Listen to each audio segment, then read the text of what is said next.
Sorry, everyone. All right. Don't clip that. What are you apologizing for? That was incredible. He's gonna cry. I see a tear coming out of I Extra's felt eye. it, yeah. He felt it. Just a little tattooed tear shows up on my left eye. Oh my gosh. Oh, Don't ever play that again. that was awesome.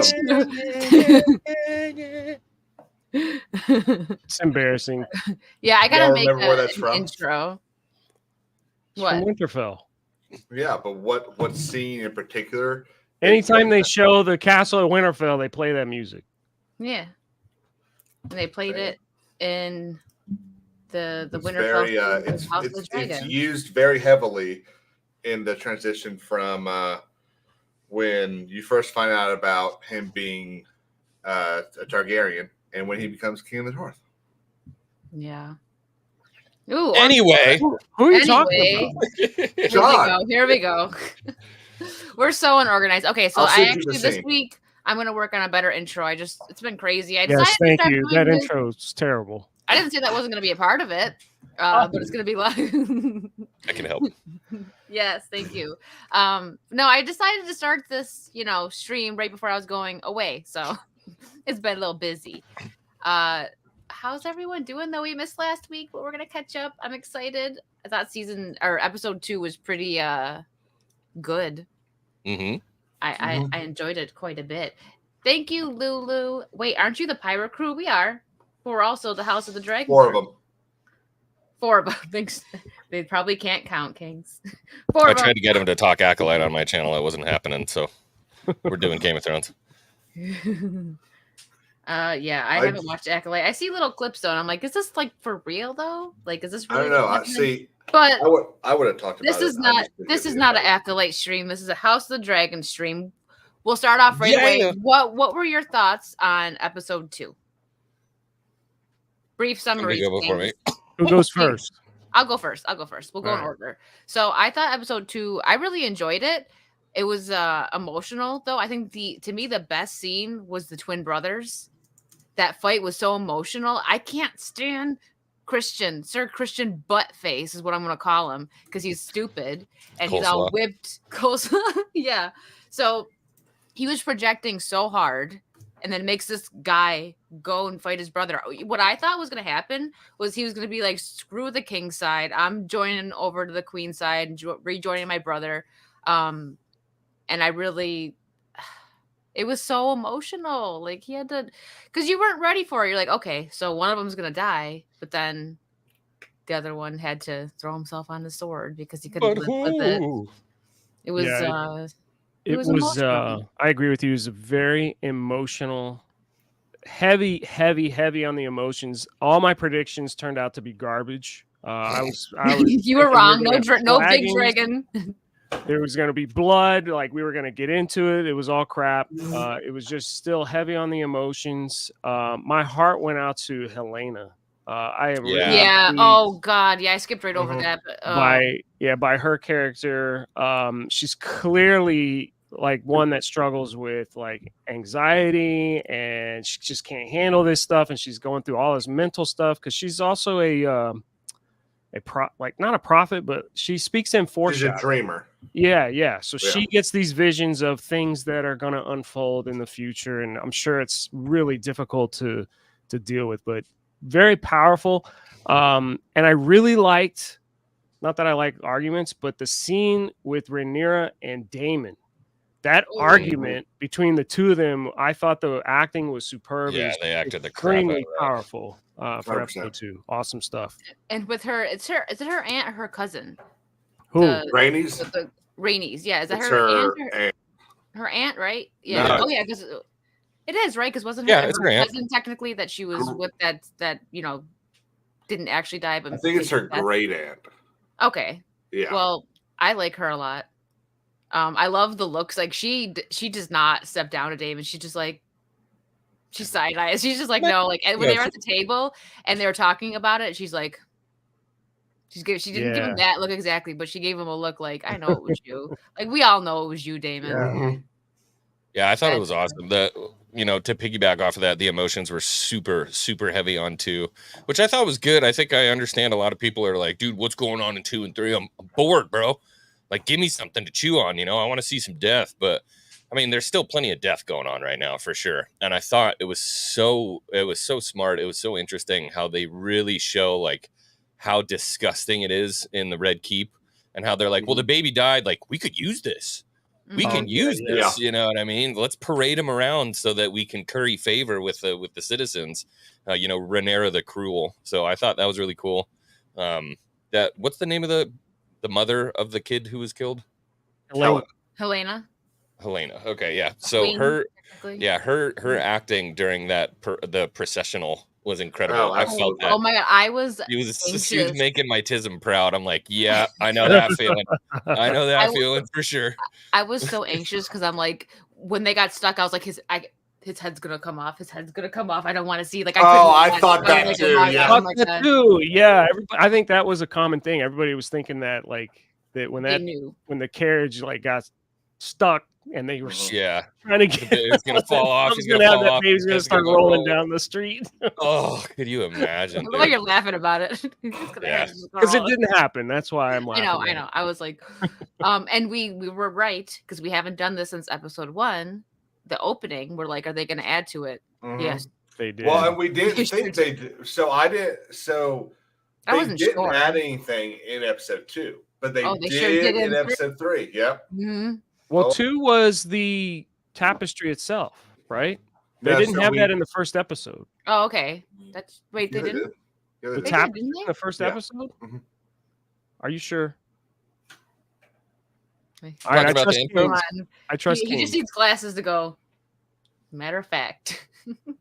Well, actually, I'm trying to like go back because I know we usually do these the day after, and I just watched episode 3 today, so that's fresh in my head. 3's in my brain. 2. Yeah, so 2, I'm trying to shake. So right, we're gonna get to that. 2. Yeah, that happened. I should say, Lucasfilm, take notes. You want to see twins do a fight? Yeah. Yeah, good stuff, man.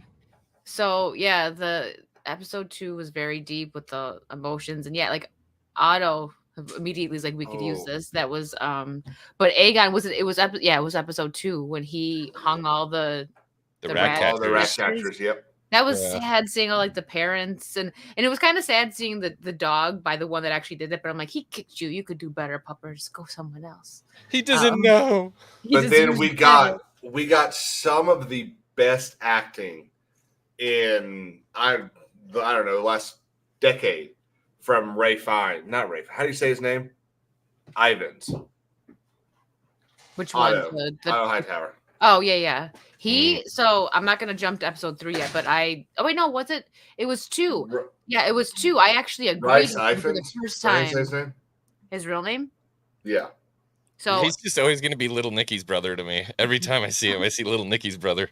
Oh, I see the doctor from Spider-Man. Yeah. Yeah. But his whole tearing down of Aegon was it had so much reminiscent of when Tywin tore Joffrey and Tommen down both times. But it was so much there was so much less love in that sentence, because it was so funny because after the episode aired, I saw so many people saying things like, oh, he's only pretending like he actually loved Viserys. And I didn't get that at all. I saw genuine disappointment in his grandson that he would never rise to be even half the king that Viserys was. And I think Rise, or however you say his name, did a fantastic job. Emmy worthy. I agreed with him. I was like, I don't like Otto. I do not like the Hightowers. But when he, like, that whole scene was, you said it was actually great. I can't stand Sir Christian Cole, and I'm just that was a bad move. But we're seeing immediately the first decision that he makes, or not first decision, but the first big choice, whatever, he sends the guy, the twin, to go kill. It shows that he's dumb. He can't handle this, and it's going to be the downfall. Well, It's he been wasn't 24 even the hours hand of and the he's king already yet. screwing it up.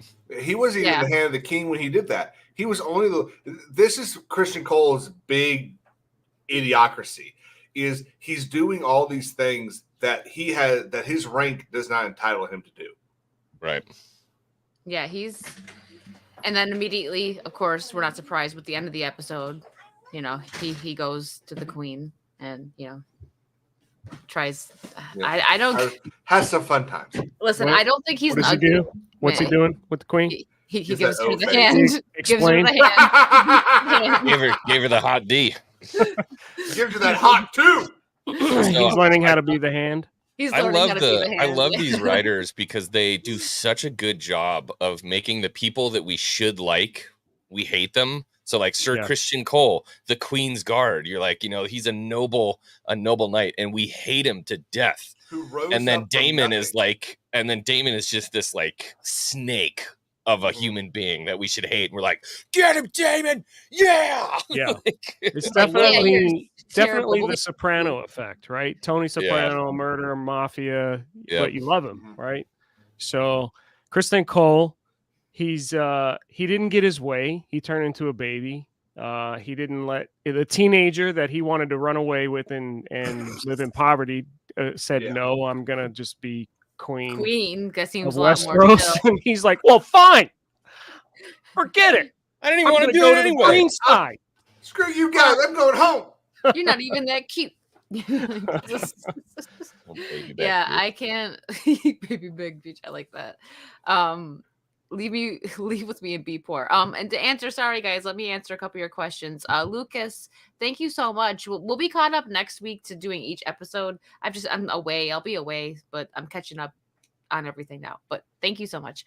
And no, I'm not sure when the next History of Pirate stream will be, but we will let you guys know when we know. But this, so episode 2, I really enjoyed it. I do understand why some people thought it was kind of slow, but I was hooked. I was actually watching it with X-Ray. We had we were in the hotel. We ordered Wendy's and we were eating snacks. Yeah. We were like, we were just so partied down off of your cotton candy alcohol. Yeah. Partied down. We got Cinnabon and chicken nuggets. We went hard. That's awesome. No, but it was great. We were both like, because we both reacted like, oh, it's fun watching like certain scenes with another girl, for me in particular, like with Christian Cole. She's like, yeah, smack him again. I was laughing so hard. I was like, oh my God, she's hilarious. I wish she could have been here today. Important though. Like, I mean, so I know everybody's like, dude, it's been 3 episodes. Like, where's my shit? But the God's honest truth is like, they're fueling us up so that this conflict makes sense. They're filling us up with like emotion and drive and reason for all of this stuff to happen. Because otherwise, there's just dudes swinging swords around. Who cares? But now we've got a really strong basis for why these two families are mired in this conflict. And beyond that, they've started to muddy it up so much to this point where if they even bring it up in episode 3, they're like, who's really responsible for the start of this thing? Was it the kid who took the eye? Was it the one who killed the kid? Is it, this one killing the baby? Who, like, it almost doesn't matter at that point. It's just so muddled that there's no turning back. Speaking of the kid that lost his eye, can we talk about the childhood trauma he's going through right now? Right? Are you going to show a picture? No. You want me to? I'm still on episode 2 because in episode 2, you see him there too, so I'd rather not there. You see him like looking kind of sickly in the brothel, all curled up in the fetal position with the madam or the whatever she is. Sure. She's a whore. She's like the madam, right? Isn't she also she might be. Just a whore. Yeah. Are you sure? Yeah. I don't know. Because what do you mean, just a whore? Because that's the same person that when they were looking for Aegon in season 1, they were pounding on the door to the brothel. She answered and spoke on behalf of the brothel. Wouldn't the madam of the brothel? Oh, maybe. I mean, I think the madam's probably more upstairs counting the coin. Yeah, tough to say. I don't know. But he's like the prince, right? So she's getting the coin. Like my point is that he's going for the elderly, motherly figure in the brothel. Who's his mom in the not show? Just looking to bang someone. Allison. So okay, that is Allison's kid. Yeah. With him, I think what it is, the fact that as we found out in this last episode, she was his first. So Yes. he has an attachment. Yeah. That, and obviously you and I know that stuff happens later. And Yeah. I don't want to. I don't want to. We're not on episode But real 3. quick, something I do want to say on what X-Wing said about how, everyone's sitting there like, where's my dragons? Where's this? Is we have, and I can say this without giving anything away. We have now seen the 2 reasons, and Lee knows what I'm talking about. The 2 reasons that something's going to happen next season. And everyone's going to look back and go, oh my gosh, that was incredible writing. Next season? Yeah. Oh. He's like, I don't want to wait a whole year. Yeah. But that's what Ryan Condal is doing with this. He is paving the path, because there's going to be very little room for 3 episodes of character development very soon. Right. So he is trying to get as much done as he can now. And I think he's done a very good job so far. I do think that we are kind of seeing the difference between just Ryan Condal and Miguel Sapochnik. As much as Sapochnik's wife messed up the last 2 seasons of Game of Thrones, Miguel was pretty good. So I think we're seeing a little bit of the missing of the veteran status with Miguel not there. But I still think I'm still at like a 7.5 on the show so far. So, oh, dude, I'm above that. If this is character development, I can't wait for the other stuff, man. I mean, it really is. It's keeping my attention, and the dialogue is lovely. Mm-hmm. It's lovely, and it is acted so well. The pacing is so good. You forget, and it's crazy to think about. Like, you forget to watch it with a critical eye. And so I try to sometimes remember, hey, I'm watching a TV show. This isn't actually happening. Yeah. It's very much, I think we brought this up last stream, but it's Game of Thrones level with the writing. Like, we forget that there was a lot of slower episodes of Game of Thrones, but then 2 episodes later, we're like, oh my God, about that last scene that we thought was slow. Yeah. It fit. Yeah, I definitely think the acting, the chemistry between the actors is solid. It's very much on point. I go back to that argument in episode 2 between Daemon and Rhaenyra when he's like, says something about my brother's throne, and she corrects him and says, my throne, Daemon, my throne. I was like, wow, like this is powerful stuff right here. It was so good between them 2. And then she's like, I can't trust you anymore. And he takes they're just broken. Now this is going off of like not talking about the actual like what happened in the episode, but I mean, I'm sure everyone thinks this, but Daemon is trying to get the throne. And I think that he is, and I didn't read the book, so if anyone's like, oh, she knows from the books, I don't. So if this is actually what happens, I'm not trying to spoil anything. This is just what I think is going to happen. I wouldn't be surprised if Daemon was the one that actually poisoned his brother and it wasn't Otto. We don't really know who it was. But also, Daemon, I think he's trying to take out the House Green. And then once that's done, we're going to see like a Jon Snow Daenerys situation where he's going to take out Rhaenyra.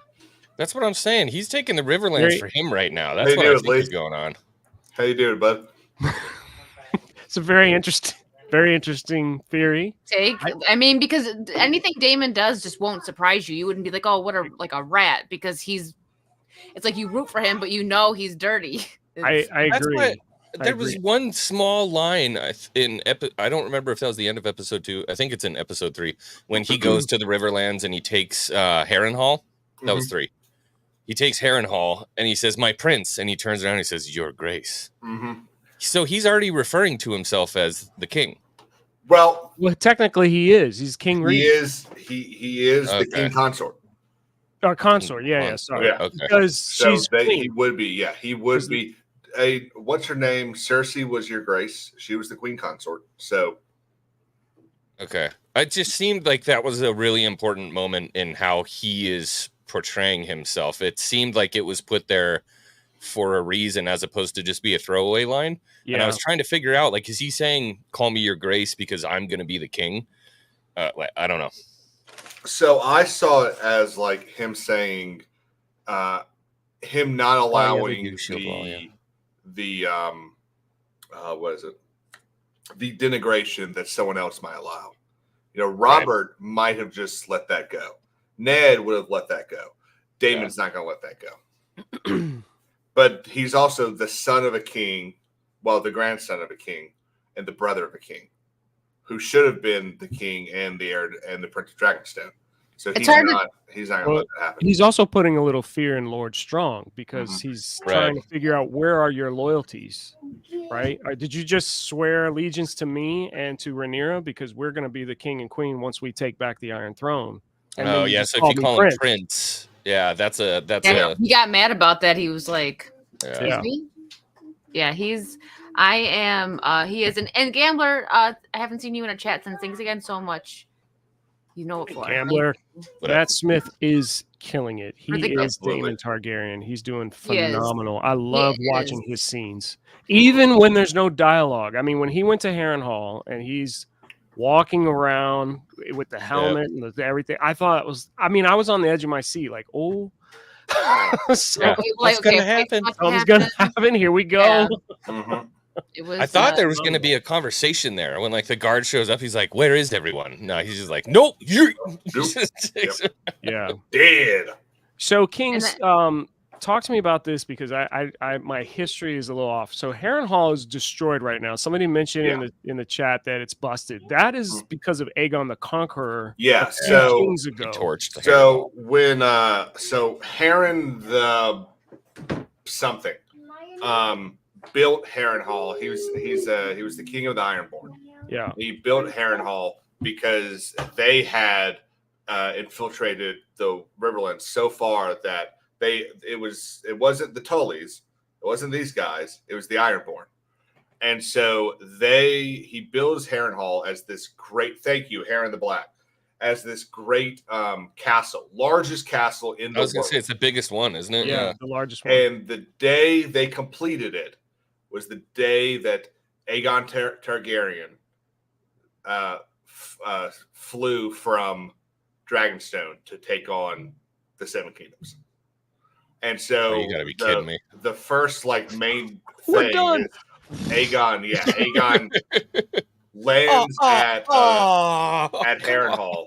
And I think Harren the Black and his son or something come out and they're like, no. You see this castle? We're not bowing to anyone. And so I think he gives them till basically midnight. And then he burns the castle and every single person inside. Oh, come on, man. Mm-hmm. And then ever since then, that castle is deemed as cursed, right? Yeah. It's looked at as just that. That's just a cursed And place. so they think that there's blood magic in it which we saw some evidence of. Yeah, exactly. Yeah. So to build Harrenhal, they cut down all the weirwood trees, which are where the children of the forest or the old gods live. The old gods. That's where they pray. And so there's belief among the Northerners that Harrenhal is cursed because of that.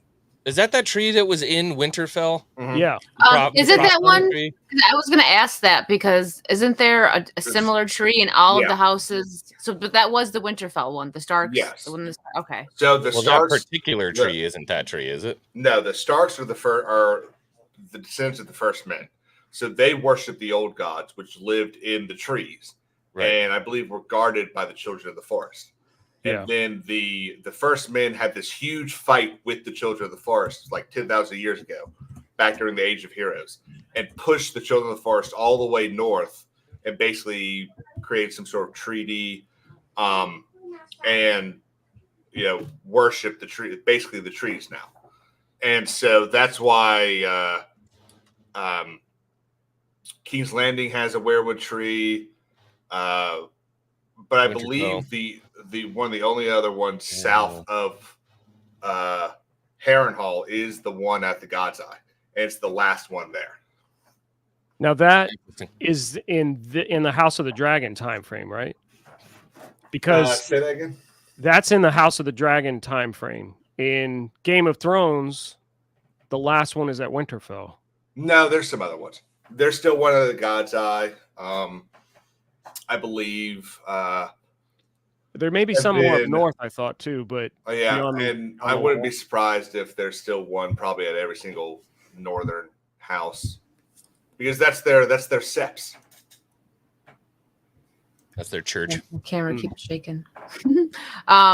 Yeah, so I know we already touched a bit on the twins. I have Lee as my producer tonight because I don't have my second screen up. Just bring up a picture of them. That's of the twins. Okay, yeah, of them. So I'm curious what the chat thinks of that because the whole thing made me mad because it was Christian Cole and everything he does makes me mad because I see his face on screen and I'm like, great, this scene's gonna suck. All right, I hope I do this right. You did perfect. Is that one actor or are these guys twins? They are twins. One looks taller than the other, so yeah. This was so sad because they both were honorable. That was the thing, and neither of them were jerks. They just picked different sides to be on. Yeah. And Christian Cole projected so hard, like when he was like, "Where were you?" when that happened. It's like, "Where were you?" I was so happy that he questioned him back, like, "Where were you?" Yeah. The whole cape thing bugged me because that was just like you said, he was 100% projecting that. Well, he had to pick something. He had nothing else to get on this guy, so he found the first advantage of his honor. Cape is dirty. Yeah. Yeah, but I was so happy that he's like, okay, but where were you? Because he really was. He's supposed to be like the big guns protecting the royal family. We'll say whatever, right? And he was busy with the queen. Getting busy with the queen. Come on. Well, he was protecting one of them. Yeah. He was being the hand. This guy should have been the protector of the queen. He should have been that. Yeah, he should have been that. He's the knight that. Well, I guess it depends on whose side you're on. I know there are people who like the greens. And then what is the other one? The blacks? Yeah. Yeah. Okay, so it's the greens and the blacks. I guess it depends on what side you're on. But either of those knights you could say is a better knight than Cole. Absolutely. Yeah. Well, you remember in season 1, Rhaenyra raised Cole up just because she thought he was cute. Yeah. I mean, yeah. Well, there were a dozen only other knights there. I think there's a little bit more than that. Remember, he bested Daemon in the tournament. But I mean, you're right. And then asked for the favor, right? You're right. Of Princess Rhaenyra. So there was a little bit of a flirtatious happening there. But she should have known that nothing was ever. She ruined the only shot he had at winning her hand by making him a Kingsguard. Right, because now he's vowed to chastity and. Yada, yada, yada. As those three sadly discovered. Yeah. Yeah. So I want to know what you guys thought. Obviously, now that we've seen episode 3, we know what happens. But when the white worm, like, we're kind of like, okay, what happened there? Because she gets walked out by the twin that's, House Black. And then she sees him, Arik. Okay, thank you. I don't know the name. So Arik is green, Eric is black. Arik. Okay, then she sees Arik walking up, and she knows that it's not that they're twins, and she's she knows, so she stops. She's like, wait, but then they don't really expand on that in episode 2. So I'm like, did she leave? Did she actually do anything? Yeah. What the heck? What did you guys think? Not knowing what you know from episode 3, but like with 2, did you think that she had anything to do with the or not? Like him going in there, you know what I mean? Like, and knowing that his brother was there, or do you think that he just happened to know? I thought so. Without getting into episode 3, I thought she was looking for a way to get more into the favor of Rhaenyra. I think that's where this is where I like to be, probably because of her connection to Daemon. And then when she saw Arik or the twin walk by, I felt like she was like, okay, I'm going to go say something to somebody because something's not right here. Mm-hmm. So that's what I thought. And then we'll talk about what happened in episode 3 in a minute. But I thought she was staying faithful to Rhaenyra. Yeah, I was hoping so, because I'm like, she doesn't get shown a lot of compassion. Mm-hmm. And Rhaenyra didn't have to show her compassion because she knows the whole thing with Daemon, but that's my thing. Like, I don't know if some people don't like Rhaenyra, but I think, at least of right now, she's the most level-headed Targaryen because she was raised by her father, who was probably the best king that they may have ever seen, at least a Targaryen king, because he was diplomatic to a fault, though, in some people's eyes. Yeah, but it's better than like Mad King, right. burning everybody up, and it's but every time a Targaryen is born, they flip a coin. The gods flip a coin. Oh, he's gonna be mad or sane or something. Yeah. You don't remember that from Game of Thrones? No. I do. I remember it. Because the Targaryens, all that inbreeding is just they're like That's why like her sons, the one she had with I can't remember his name, the one that got burned up in but that they're actually not like as incest as the ones that she has with Daemon. Her brown-haired sons, that's what we'll call them. There's her firstborn sons aren't incestuous at all because they're Strongs. Yeah. Well, I mean, she probably could be in a little bit. You know what I mean? Like, who knows in her ancestry? You know what I mean? She probably there's probably something, but it got watered down. It got watered down quite a bit by the time. She's only like 4 or 5 generations removed from Valyria, and the Strongs have been in the Crownlands, I believe, for 1,000 years. So there's definitely probably zero mixture of blood there. Yeah, but back to the twins thing. Did everybody here have a hard time figuring out who was who? At least until the one got the face sliced. Even when the face got sliced, I was like, wait a minute. When the face got sliced, I was like, oh, I still don't know which one is this, but I can tell the difference now. So they messed up, actually. I was totally clueless. Even after one defeated the other, I'm like, okay. He stood up. I'm like, which one is it? Is he pretending? Is he going to be like, oh, my queen? And then, I know. like, oh. I was waiting for a crappy acolyte moment. If I'm being perfectly honest, I thought we were going to get something stupid where it's like, oh, it's actually the bad guy. And now he's pretending. I thought they were going to do that. So they actually messed up the choreography. I thought the fight scene was extremely powerful between two brothers fighting it out, and you saw the aggression, but then the emotion because this is my twin. We have this bond. We're brothers, but yet this is going to be to the death. And what does he say to him? He's like choking him on the ground, and he says something. I don't remember what the exact line is. It's like we were love you, my brother. Bonded. You broke us. Something like that. Yeah. But so they actually messed up the choreography of the fight because the one that dies in the struggle, the first one that dies is actually Eric. But so Eric technically dies twice. Because that's what I was watching. So the person that dies first is the one that's like choking on top. Like the guy that's on the bottom is not the one that dies first. Arik is on the bottom because Eric is the one that gets his legs slashed open. And so Arik reaches up, puts his hand in the wound to get him to back off. And then Arik kills him. And so they die. He dies twice, which I thought was really funny. But until Condell tweeted out that rough. Eric was the one that killed himself, I thought what they were doing was Eric was realizing what Cole had made him do and was taking his life for committing the dishonor. I thought in his final moments, Arik was realizing that he had chosen wrong and was trying to regain his honor by killing himself. Yeah. Which I kind of wish had been the thing because I feel like that's a little more powerful. Yeah. Yeah, that's powerful, but also, I mean, it is, he had to kill his brother, so he's like, I'm not trying to continue in this life. It was sad. It was emotional. And then her reaction, too, when he's like, I'm sorry, my queen. She's like, no, like, don't. And she was all traumatized, like, he just saved her life. And even the fear in the queen, Emma Darcy, the way she played that. Beautiful. Fear in her, I thought was incredible. Like it's crazy to see like a powerhouse like that chick just absolutely sketched out of her mind. Yeah, she's just trying to crawl into the wall.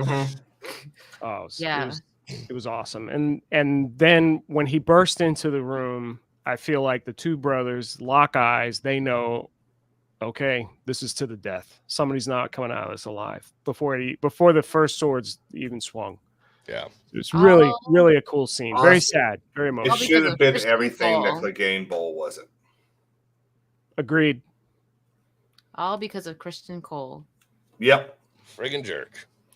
And I don't know that over... the way things are going, though, I don't think they would have ever made amends because it sounds like it's going to get much worse before it gets better. Brother fights brother. Let's pull up. If you can find a good one, Lee's producing tonight, guys. Yeah. So sorry, I'm doing my best. No, you're doing good. He wants to learn how to do it. I know I could have just had X-Wing or Kings do it because they know, but you're learning. Pull up some pics of Aegon getting yelled at by Otto. Oh. That we'll jump onto that one next before we go back over 3. I'll try to find some. Hold on. Yeah, anything, even if it's just like Aegon's face or Otto looking mad, it's okay. We're trying not to. Maybe next week we'll try again, guys, with the clips. But I got half of our first stream I had to clip it out because it got blocked for playing too much of the videos. That was my bad. I got excited. It was my first time doing a stream like this. But that's the only time. I never thought that I was going to ever agree with Otto Hightower. But I did. I can't say his name. See, I can't even say it. I'm just so blown away that I agreed with him. I don't like him, but I think that he was definitely a better hand than Sir Christian Cole is going to be because, oh my goodness. That's what I liked that he laid into Aegon because people are all even his own mom is kind of scared of him. She's too afraid to, but it looks like that's going to get broken in the next episode. There we go. Hold on. X-Wing's got one too. Oh, where'd it go? There you can get rid of mine. That was a better one, wasn't it? What did Lee have? I wanted him to look defeated. Well, that's from episode 9 of season 1. It's Aegon. That's all. I understood the assignment. Yeah, but the thing is of Aegon getting yelled at. The thing well, that works. So, but the thing with Otto is that he may be sneaky in what he does, and have ulterior motive, but he's not always wrong with certain things, even if it's shady. Like the thing with the baby, it was dark, but he was right. It made the people look at the queen like, okay, she's crap now. We're fully on the king side now. But then he turned around and killed all of the rat catchers, and that made people upset. Yeah. And that's what. Oh, thank you. And that's what he was yelling at him for. And he's just he's kind of like a brat. That's just I mean, it sucks. He lost his son. That's very sad. But he's kind of just no, I don't care about anybody right now. I'm doing what I want. You're not going to tell me what to do because I'm the king, even though he's freaking 5. He doesn't know what's going on. And when Otto just threw, he said, give it to Sir Christian Cole. And he didn't even put any thought into it either. Usually you think about when you're going to make someone your hand and it's a big honor. He was just all right, you're done. Give it to him. Pretty much. And he can have it. It was super cool because they've created a new kind of they're not reusing the same tropes that we got in Game of Thrones for a bad king. We're getting a different idea of what a bad king is. So obviously, whatever that Lannister little shithead kid's name was from Game of Thrones. Joffrey. Joffrey. I mean, he was rash in his decision making, but it's because he was a little freaking snot-nosed brat. You know what I mean? And a psychopath. Psychopath. This guy is I don't think there's necessarily evil in him. I wouldn't say that's his motivating factor. I think he's just obsessed with his own image more than anything. He's very much this dude that wants to be perceived a certain way. And I think he's willing to do the work to be, perceived that way. But then when a decision comes up, how do you want to take care of it? Just kill every single rat catcher we have. For the nope, and so that kind of stupid, rash decision making really starts to bleed through, and especially so with Hightower, and basically saying, this is he was also, let's not forget, he was persuaded by Clubfoot, whatever that guy's name is. Mm-hmm. Said, oh boy, boy, or it's not your father's. Yeah, so it's part of, I'm sure people can understand, he's you know what, one of your rat catchers killed my son, so I'm gonna take them all. But it's that was very, like you said, rash, because they found out who the exact one was, and they got him, and it was, instead of just punishing the one, he's we're just gonna kill an innocent one. That's why Otto comes in there, he's you killed innocent men, and it's that does not look good for you. All the moms and wives sitting there crying and leaving them hung up too, to make a point, For apparently a very long time as well. Well, Yes. so they actually didn't know which Ratcatcher it was. Because what Aegon does 5 seconds after that picture Lee just showed is basically removes his entire head with a mace. Like he beats that head off. So Aegon can't find out who the Ratcatcher was. That's why he killed them all. Because he knew he doesn't actually know? Yeah. He just says, and one guilty one, because he knows he got him. He just doesn't know which one. Right. And this is right after he give. Oh, sorry. Go ahead. And it's also, I think, 2 days later. So the first 3 episodes of this season are maybe a week, and it's only like 10 days after the end of season 1.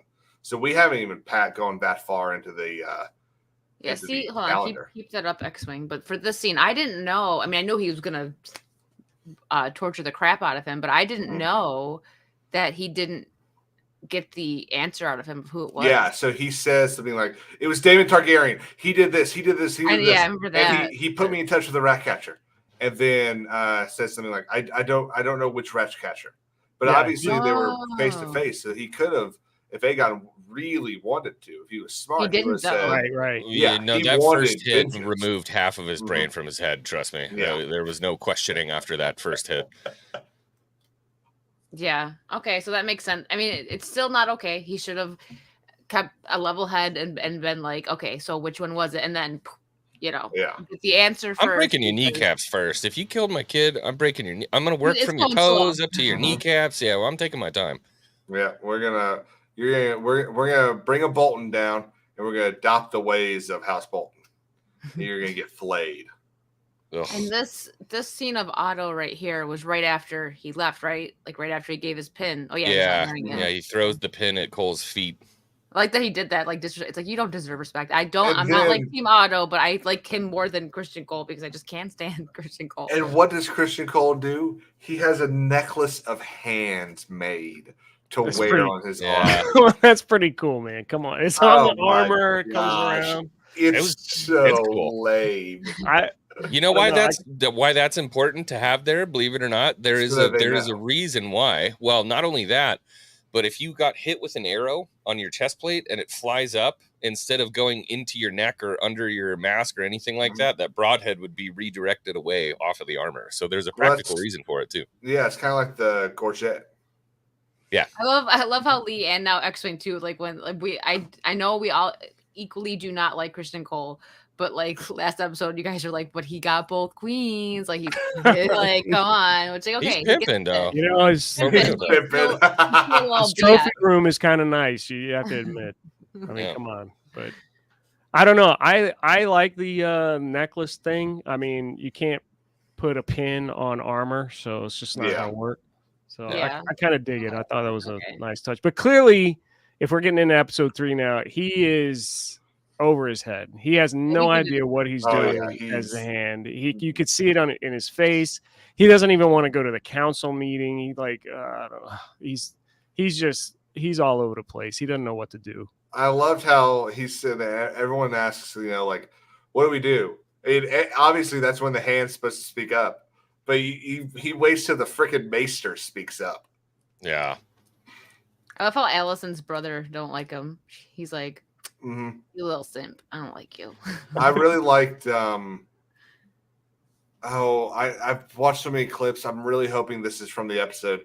But someone points at the Maester's chain and says, "Remind me which one of these pieces is for the art of war." Was that in this episode? His haircut. I don't remember. I don't remember either. That particular line, I don't remember. Yeah. Yeah, his haircut's bugging the crap out of me. I don't like. I know. That I shouldn't didn't be even an issue, recognize but it's just bugging me. Well, I think it's because I think the main reason is to remind you that he's Dornish. See that was okay. That's what it was. So, episode 2, he wasn't a hand yet. The Lannister points to the Maester's chain. So every link in a Maester's chain symbolizes something he studied. And so Jason, I think this is the Lannister, says, remind me which of these links you got for the Art of War. And I thought that was pretty funny. It was a cut. Because he doesn't have any links for warfare or anything like that. But I'll tell you what, the thing that's bugged me the most out of all this is the White Worm. I find her very annoying. Yeah. Really? So it's weird though, because is that the whisperer? Voice? Yeah. Okay. So, on her neck or what? So it's not. What's weird is, and this doesn't. I mean, if you haven't figured it out yet, it's pretty obvious. She's going to eventually become Rhaenyra's master whisperers. Right. Figure that out, right? And so it's not like this is a huge change from the book. It's not. It's just I don't like how she has become like the center of every decision Rhaenyra's made, and it kind of stems from one of the things that really bugged me about Daenerys was every single time Daenerys got a new toy, a new guy to play with, a new advisor, she discarded all the others.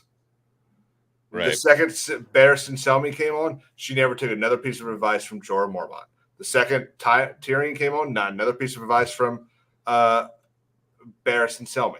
And just over and over and over. So that's what bugs me about the White Worm is she's become like the main advice giver when there's no way you could actually trust her. I kind of like her. I gotta wait and see what happens because like she's been through it, right? But she's still if on the surface what we're seeing right now, if she actually stays loyal to the queen because she showed her some sympathy and she let her go and she said, I came back because you let me go and I can trust you, that'll be cool. If it comes like this girl power team up thing, might not be good for Daemon, but I don't know. I also felt like I hope they don't go the route where they like hook up. I don't know. Yeah. Sometimes they go that route with who hook up? The White Worm and the Queen, Rhaenyra. Well, she's already had Daemon, right? So yeah, so she'll get. I'm just saying, would you be surprised if she uses her Riz and gets the Queen too? That's what I'm saying. She's gonna pull. Hey man, then she's the boys competing with Cole's trophy room. I know the boys we won't be upset with that. But I do. I'm kind of interested in her. She's a nice little backstory, but she could become a bigger player. Because she does know a lot. You can't really trust her, but she knows a lot. So yeah, we'll see. I think she's a good ally for Team Black because she knows a lot about the Red Keep and the ins and outs of what goes on there. So I just don't see her motivations. That's my problem. I don't see her motivations. She's a lot like Clubfoot guy. You can't trust him, but you don't know his motivations either. I don't think he's vying for like the throne. So what is he motivated by? Maybe it's just security. Feet. Yeah, exactly. Maybe, maybe it's just security within the Red Keep in a position there. And that's why he continues to do it. But it definitely feels like there's something more sinister there. Whereas with, what is it? Mysaria, the White Worm, she just seems like she's done. She's like, I don't really want to do this anymore. You know what I mean? Like, just let me go. I'm good. And then she comes back and she's like, well, actually, there's a couple fishermen that were talking about this and this and that. And it's like, well, okay, I don't trust you. I don't know. I just don't trust her. Just because she was going to let her go, it doesn't seem like a reason for her to go back into a position of fealty and service for Rhaenyra. It just doesn't. It's not strong enough. I don't know. Do you think it has something to do with Daemon? Like taking him down? Yeah, I don't know about taking him down, but or something to do with him. Like maybe I do. Like love him. Yeah, I think there's a connection between her and Daemon. I think she's still not over being used because they bring that up in the first season or in the last episode second episode. She says, you don't recognize me yet, do you? And Rhaenyra realizes that she was the woman at Dragonstone that Daemon said was pregnant with their child. Yeah. So I think she's still upset about being used like that and being basically treated like just a common hooer. Instead of instead of what Daemon told her she was going to be. Now, either she has the hots for Daemon and wants to finish that part, or she wants a little bit of revenge on Daemon. I think it's a little bit of both. Yeah, so I she's think going to Daemon stick takes him to around for bed the and then kills him. opportunity. I Yeah, don't know. I think Daemon probably finished it quite a couple times. Moving on. he tried to finish. Moving on. So, yeah, to piggyback off of what we were talking about earlier with season 2 or episode 2, sorry. We weren't sure if she actually said anything. So I'm guessing because the way they set it up was a little weird. You know, we see the twin go in, and then the other one like kind of it's like he senses him, right? And then he comes back in, but it's like I guess she did tell somebody, and that's how he found out. Is what? Yeah. Because I feel like more people would have barged in if she would have told somebody else. Like she went and told him, I think. Because even if she would have told one other person, I think more than one would have came in. Like if the queen's in danger, someone trying to kill the queen. So, yeah. So I'm guessing she found him and told him, and they set it up to make it look like she was.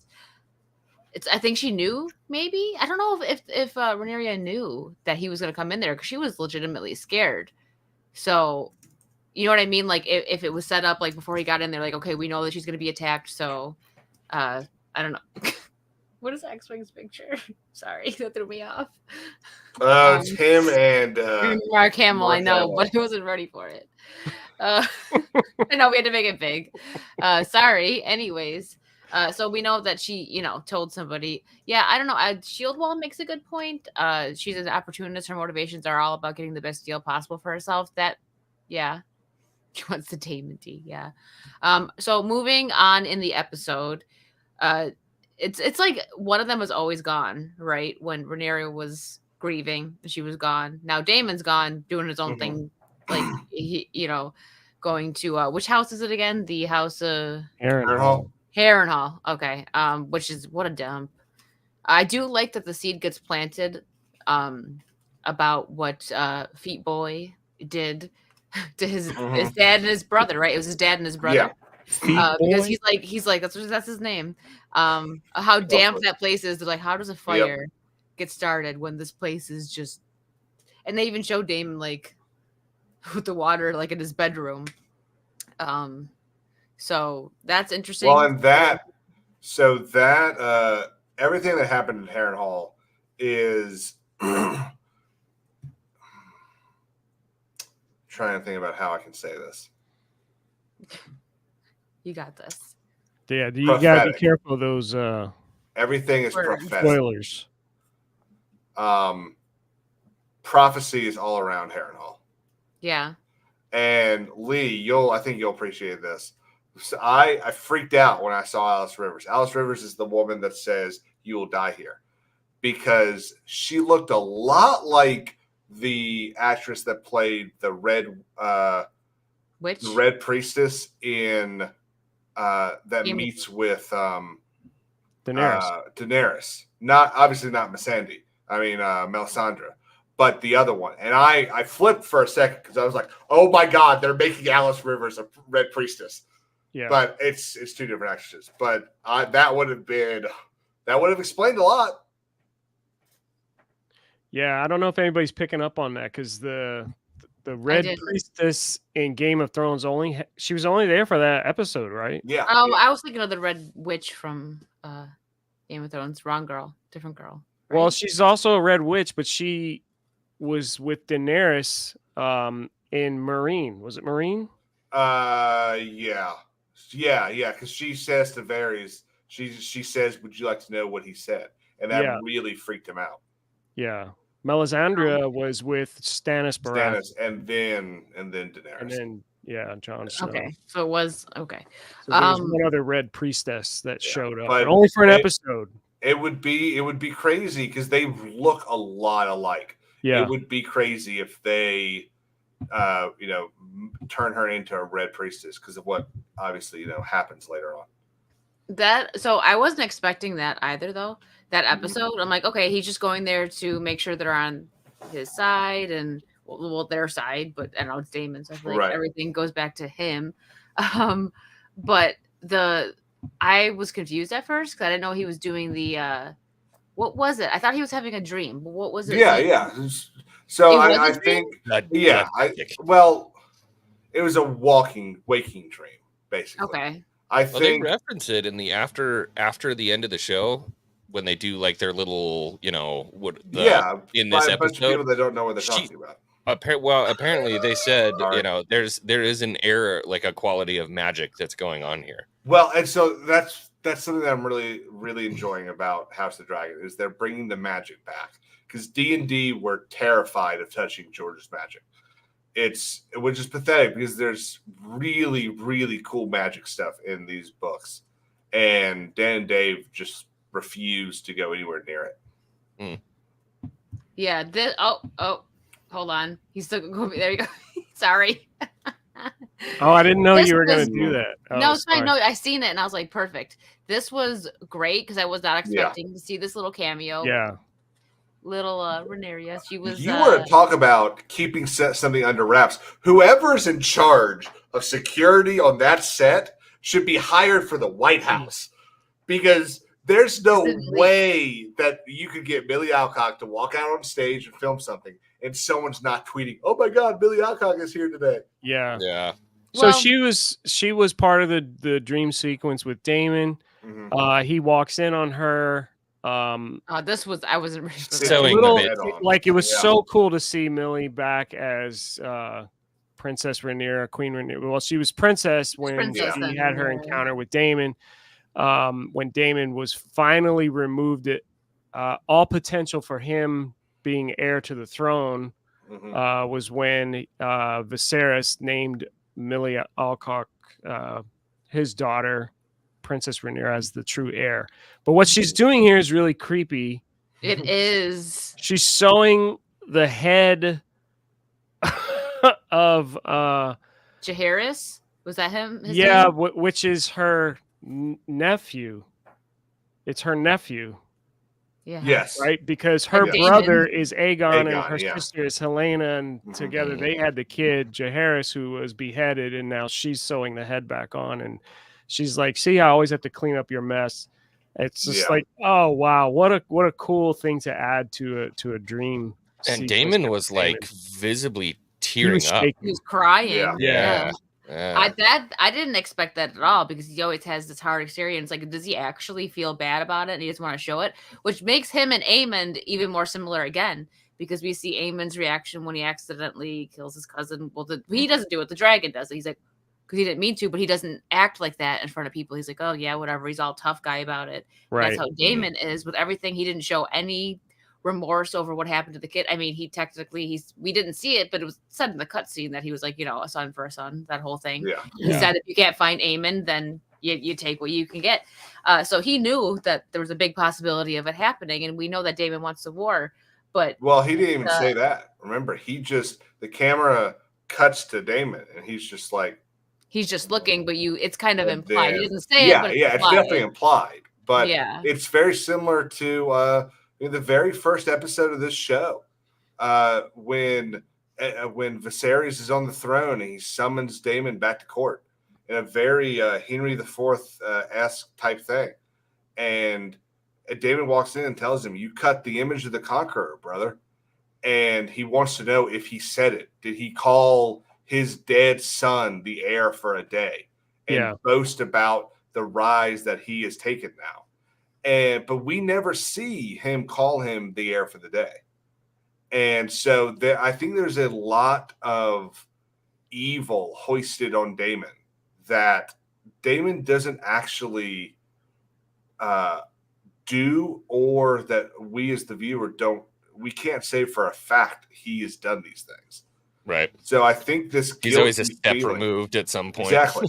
I think this guilt that he's feeling is him being evil enough that everyone believes he does this stuff.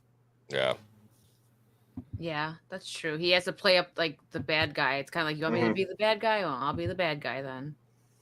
I mean, he is messed up. It's not all an act, but I get what you're saying. Makes sense.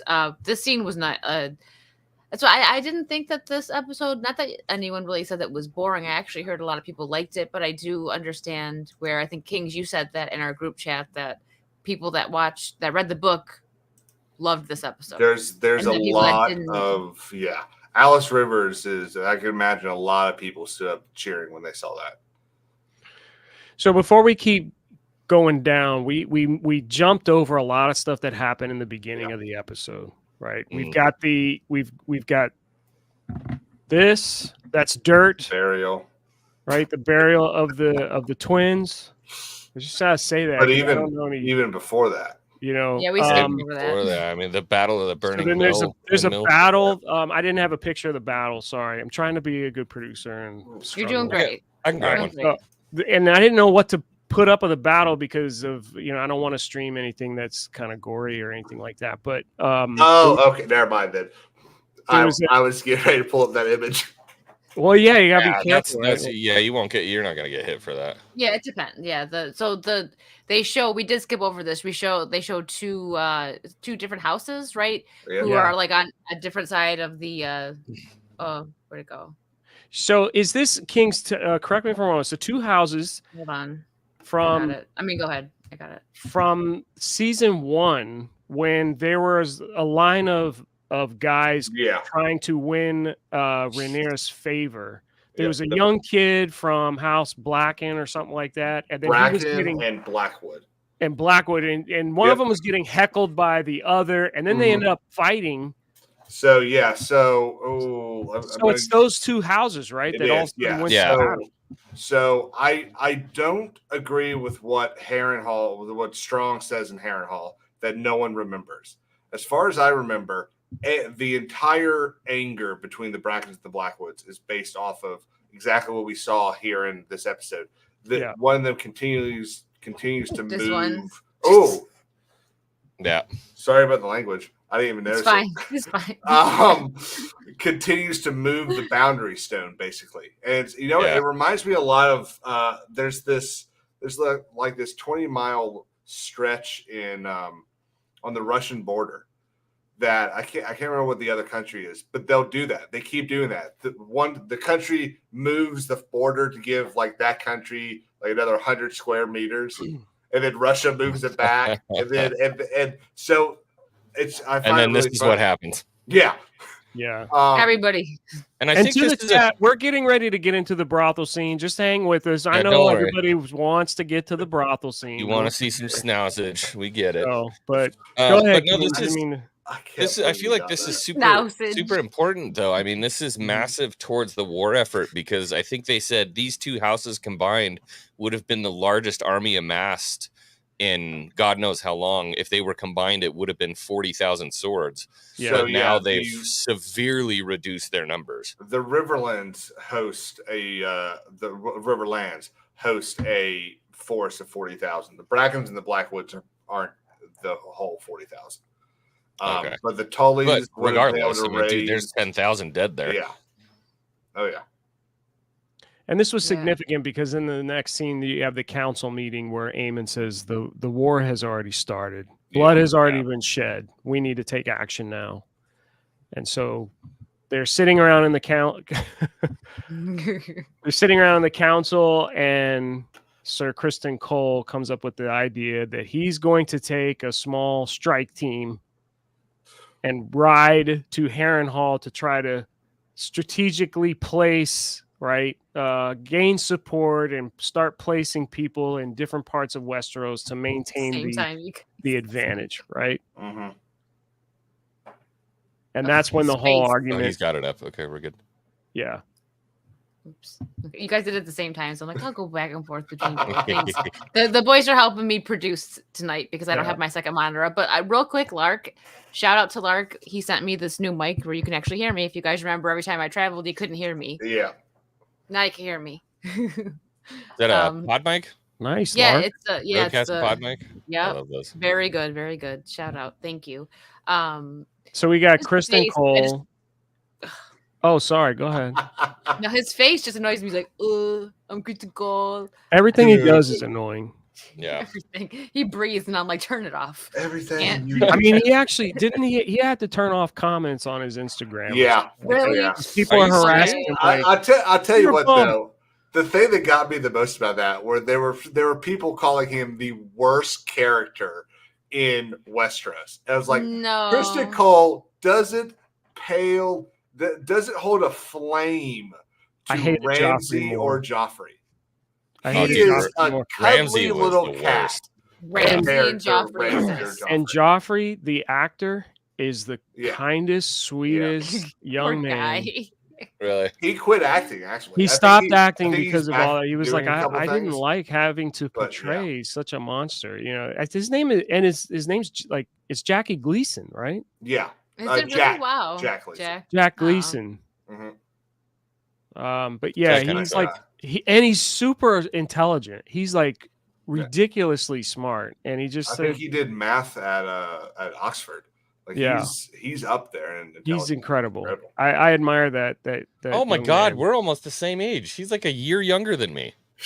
Well, yeah, you're a young man. You're like what, 28, 29? You know what's even better? 30, look up 33 in 19 days. Look up the dude that plays the young the Green Seer Lee. What's his name? The Green Seer? Yeah, that leads the cripple and the special guy up into the Bran and Hodor. Yeah. Larys? No, in Game of Thrones. Yeah. Him and his sister, they find Brandon. I mean Bran Stark. I know who you're talking about. Yeah, that guy is he looks very young. He's actually by now he might be in his 40s. What's wrong with that? Nothing. It's just he looks very, very young. Who's that? Yeah, him. Yes, Thomas Brody. He's 34. What? He looks like he's 12. Yeah, he was actually like so he played the little kid in Eddie McPhee, and he was like 20 years old with it when he was playing that role. I had no idea. Oh boy. Oh my God. So we're at the council meeting. Where's that shot of the council? Oh, here I got you. Who had it up? Kristen Cole and his dorky face. Yeah, there it is. So clearly there is tension some love bites right here between him and Alicent. Right? Them two are going at it. Them two are arguing because I mean, maybe he's not visiting her chambers anymore. Oh, he is. Well, again, it's only been 2 days. And he was just there, so he needs a break. What a weird dynamic, though, because now, essentially, in this meeting, he now has more of a say than she does. Yes. Whereas before, he was just a pawn to her, basically a sex toy, and all the danger was for him. And now that role is reversed completely. Yep. Yeah. So he's putting together this mission to go and what would you say, Kings, like strategically advance the Greens and put them in places and take over castles and get ready for war essentially. And the king is like, okay, Aemond and Vhagar is going to go with you. Yeah. So King's Landing is basically surrounded right now by everyone's got a hat on. There you go. Except for Lee. You gotta get a hat. Look at him looking for a hat. I knew he was gonna do that. Everyone's got a black and white hat on. I had this right here. So King's Landing is basically surrounded by black supporters right now, and so his goal is to. Sounds weird when you say it like that. I know. Right? To take it only sounds weird when you mention that it sounds weird. I had to though. I had to. So his goal is to take this strike force. It's a decent amount. It's probably the entire retinue that's in King's Landing. Like 10,000 or something like that. 10,000 swords. I think that's the goal eventually, but right now it's probably closer to 3,000 or 4,000. Oh, okay. And so his goal is to take that and basically force all the houses around them that have sworn to the blacks to swear to the Greens. Yeah. And then meet up. Hold on. Hey, it's Queen Rhaenyra. She's joined us. Thank you so much. Can we get a flip? Oh, Kristen. Oh my God. Everybody's got headgear now. I already have one on the way. If I'm being completely honest, I've already got one of those. Did I get one? Everybody needs one. All right, I'll get one. You don't want to see me in that. Come on, we're all Yeah, we do. Targaryens here. It's House of the Dragon. Come on. Yeah. I'll get one. I'm gonna order one. I'll get one. I when would get much home. rather be Get a Stark. then get a Valerian wig. Yeah, Starks. But they're not here. I mean, I'm Team Starks too. Rob Stark. Anyways. All right, where were we? Fluff it up. So, so that the goal is for them to go and take these castles and then garrison in Harrenhal.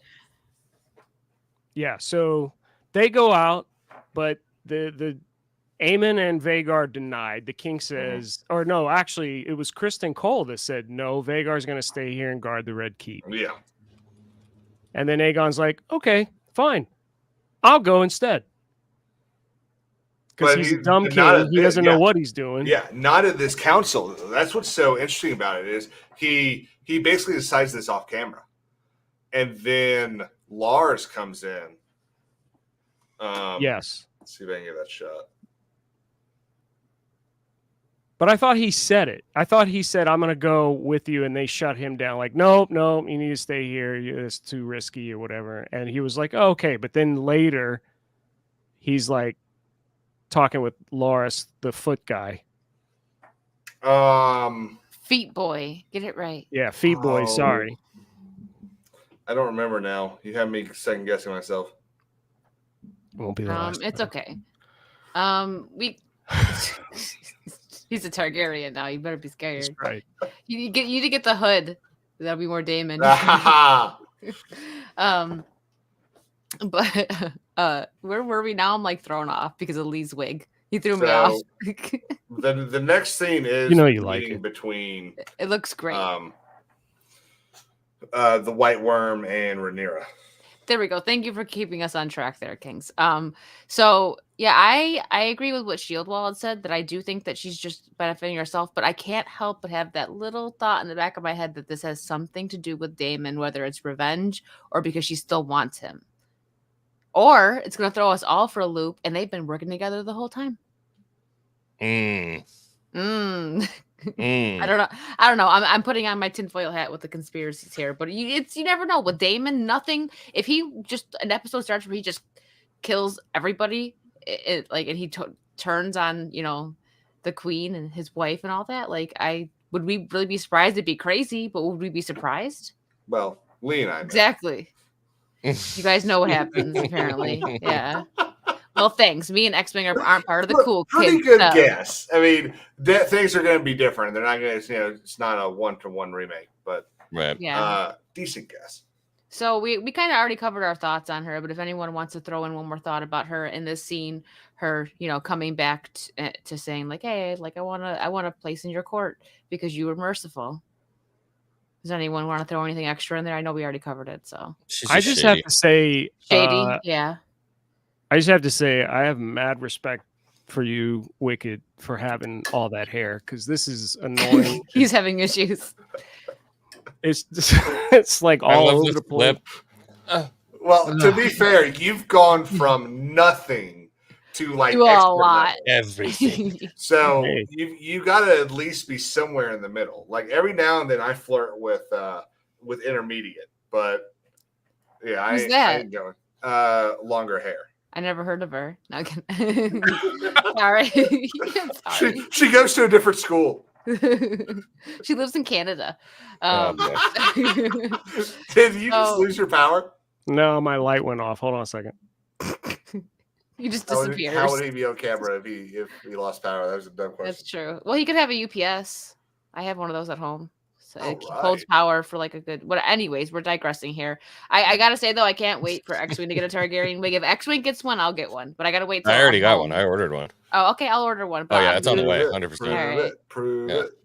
Shoot. I'm putting my card info on the screen. I'm not putting my Amazon up. But okay, so yeah. I agree she's shady, but I am interested in what's gonna happen. I feel like there's gonna be more to that character, and I want to see what's gonna happen. All right, where are we next? Oh, Daemon. Daemon's that's power shot.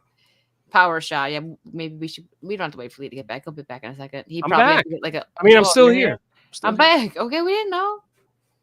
That dragon. I have makes hair. the I don't coolest need a wig. noises, dude. I don't have a Targaryen wig though. Hookies. I can't with the. You think they do that on set? You think they're all like, God, this stupid hair? I bet probably. they are. Like, my gosh, it's 100 degrees. It sucks. Let me put it in a top knot. Yeah, there you go. You're gonna go Dan Vask and man bun it. There you go. Still, it's cool looking. So looks awesome. Here Don't we be go. jelly. Yeah. So what Yours do you is coming, think? X-Wing. Don't worry. I'm excited. He's Should not be here jelly. Wednesday. He's gassing you up. He ain't jelly at all. He's like, work it, girl. Or I Oh, mean, Yeah. Just make sure you wash that thing tonight. see, I'll Hokie give it says, the old hawk to Yes, us. what Hokies just said. here you go. There you go. He's That's the digging it. intro you're Yeah. looking for. That's What's the intro that we need. House of the Dragon. What's the shampoo product? Mane and Purple tail. Essence? It's the thing that Nerdrotics does with the Lord of the Rings thing, with the Rings of Power. Oh, I don't thing. know. What is that? We need Lee to use that song. Okay. Someone knows what it is in the chat. No idea. No idea. Anyways, back to House of the Dragon. Moving on. Just He did, oh, Lark knew. There you go. Pantene. thank you, Pantene. Pantene. Yes. Okay. I'll get some. Okay. Haven't bought shampoo in years. Moving on. Moving on. All right, brothel. Yeah, should we move Oh, on we're going to the brothel now. Okay. Time for the BK, hold brothel, hold on. So here's what happens. Until They you get there, until you get to the appropriate. yeah, still. while they get Oh, to the yeah. part. Well, no, actually, we got one little scene to talk about before that. Oh, here. Are you ready? What? The lovely dissing that young Hightower does to Christopher. Oh yeah, Sir He Gawain. does not like him. yeah. I'm Yeah. glad you brought this up because what I believe the average viewer doesn't know. You've got Alicent's children. What we see on screen is Aegon and Aemond. There is a third son There it is. that they finally have started talking about, Darren. Yep. And I can't remember where they're saying he's at, but there's in a Old third Town. brother that we haven't seen yet, but now they're starting to talk about him. And a dragon we haven't seen yet either. Right. Well, there's actually right. several. We haven't seen a few dragons, Yeah. but I am Darren has a disappointed. dragon. If I had to complain, I am disappointed that there was no discussion or anything about Darren. No pregnancy, no delivery. I mean, season 1, they showed every delivery of every baby, inside and outside, all up in there. Everything Good Yes. or comes out, bad. Mm-hmm. right? Demon Or bad. child or not, whatever. But and then like Rhaenyra's giving birth to reptiles, and they're showing Yeah. all that. But Darren, nothing. Like, come on. What? I think they dropped the ball on that. You got to give him a ding for that. was that Well, was I that think- kid that was part reptile supposed to be like a dragon kid? Yes. It was like part dragon. Was she doing weird stuff with her dragon or what? Well, so I think there's a story about what happens with the very last dragon, and I think it's supposed to be kind of a warning sign for that. But that's really like a, hey, if you read the book, here's a little maybe Easter egg type thing. Oh, okay. But beyond that, I think it's just supposed to be a creature that she failed to give birth to. Yeah, that was a It was pretty just a intense jacked up scene. baby. Yeah. Mind your tongue. All right. So Talk if about you're my gonna do family. if you're gonna do the brothel scene, we're gonna minimize that Oh, so you don't yeah, absolutely. so we don't see any Gawain. I liked that Sir Gawain scene a lot because it was just like, dude, he was dissing him so hard, and there was nothing he could do about it. He's like, to come from such humble origins, what did he say? What a giddy rise for you, or something like that. Mhm. Oh, he's Yeah. just So- aim ripping at on him. What do y'all think about his name? Gawain. Sir Gawain. Yeah, you think that's supposed to be like a little joke from George R.R. Martin?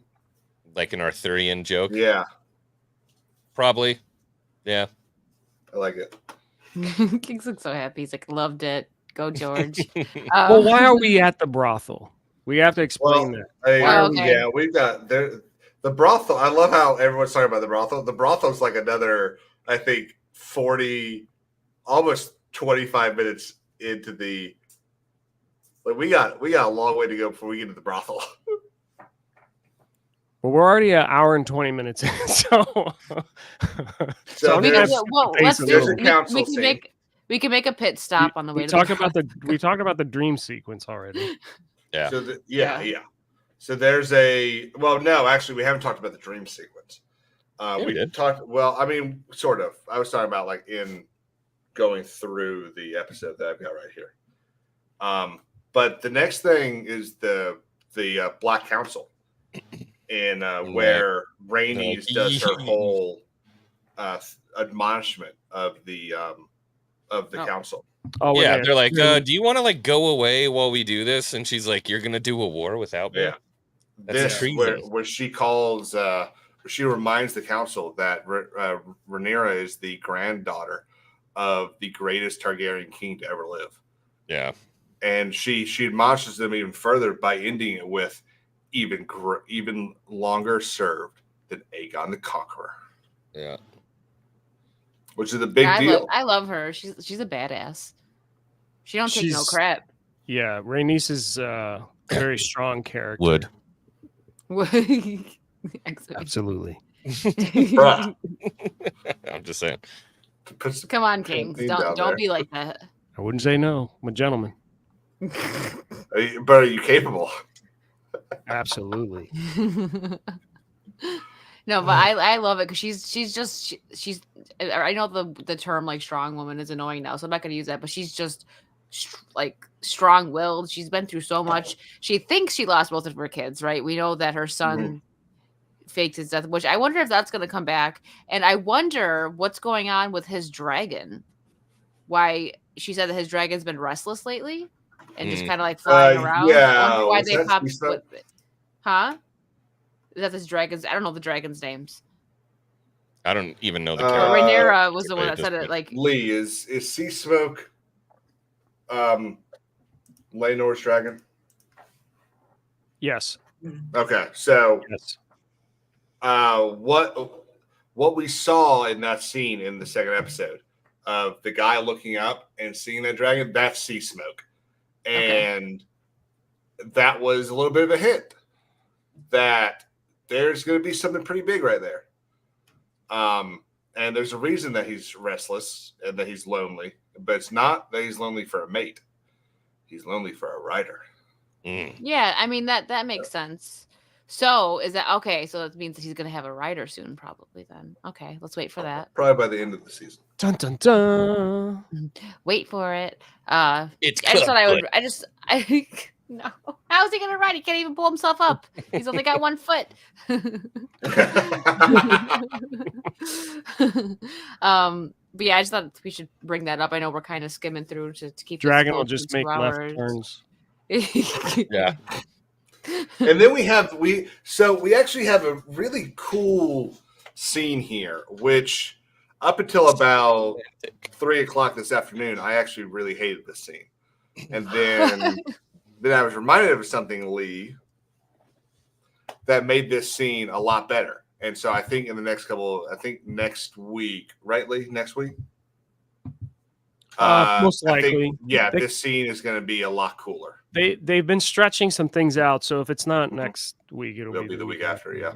But yeah, this whole and you can see that they're all anxious to get his succession figured out because Luke was the heir to the Driftmark throne. Yeah. So with him being dead, you can see that Rhaenys and Corlys a little bit are eager to figure out who's going to be his heir. And she recommends Rhaenyra, right? No, isn't it Lena? You have Bela. And well, maybe it is. Yeah, I think you're right. Yeah, I'm getting the names. It's actually the one that gets sent to as Ward. Yeah, the Vale. Yeah, with the eggs and everything. Mm-hmm. Yeah, and Jace's heirs, not literal heirs, but it's Rhaenyra's children by Daemon go with Rhaenyra to the Vale of Arryn. They did not help us out with names on this show. No. George has like a sick love affair with weird Targaryen names. Yeah, it's you get it just when you think you know them, you get them all twisted up again. I mean, easily the best one is the Starks. 9 out of 10 of them are just called Brandon. Yeah, it's totally easy. It's Ned or it's Bran. I mean, so Duke brings up a point. Are you talking about when she escaped with her dragon? Yep. How many people did she kill? Because I know she could have done a lot more damage in that scene. She just busted out. She could have, because we know Daemon brings that back and says, you could have ended this right then. But so she saved herself. Yeah. And unfortunately, her dragon's so large, it broke through the floor and people died. But it's a matter of her saving herself. So. And the annoying thing is, we all would have done the same thing if you're in her position. So. But we've seen the dragon. Oh my God, Dragon Keep. It's not. There's so ways true. out. She didn't have to bust so it before. true. So that's what's annoying. Yeah. I like that. It's accurate. It's very accurate. Oh, because we're gonna get to that. Yeah, we got two big things that we've got to cover before the end of the stream. I guess, and the brothel, I guess, is one of them. Everyone wants to hear about that. So Hold on. We just talked about. So we talked about them going, them sending her to the Vale of Arryn, and then Clubfoot, of course, comes in and tells Aegon that you can't. This is what the little people, the small folk, are saying. And he's playing on Aegon's mistrust of of everyone. Aegon doesn't trust anybody. Because he knows. But I think he knows in his heart that he'll never match up to his father. Yeah. Right. Yeah. Oh yeah. No, his father was a Grey King. And so just before. He's really focusing on the scene to make sure he doesn't get the wrong just clip. Before the brothel, we meet this guy.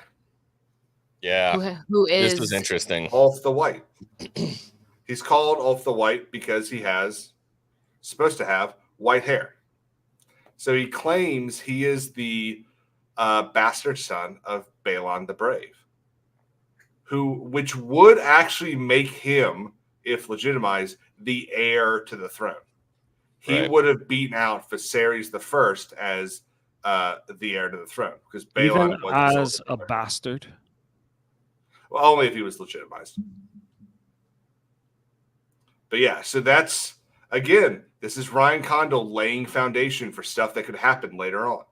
Right. He did. I won't tell you what he did in the previous episode, but there's something that's going to happen in season 3 that these things are important. And everyone's going to come back in a year and go, oh, my God, I can't believe we didn't know this was going to happen. And this is him laying the foundation. But it was really cool. He's sitting there saying all this stuff, and then Aegon shows up. If you're going to go forward, we'll wait a second because she'll accidentally show something. I think this is okay. You got it? Yeah. That's fine. Press play. So this episode, man, this hair, gosh. just take this part and wrap it around. No, then it doesn't look good. Good thing you're not wearing any lip gloss. Yeah, you do what he's doing. So this is of the 3 episodes of season 2. This is my least favorite. I think they have stretched this one out. This one definitely slowed down the show a little bit. This scene, this brothel scene, we really see Aegon being a complete whack off. Mm-hmm. Such a nice way of putting it. I'm trying to, be kind. There's children in the chat. So. Yeah, I'm sure there shouldn't be. He's psychotic.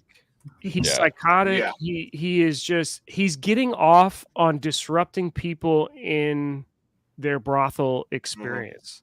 He's walking around, opening the doors and checking out for the one that the young kid with them needs to have for his first time. Yeah. And so he's her, just like, right? Yes. Okay.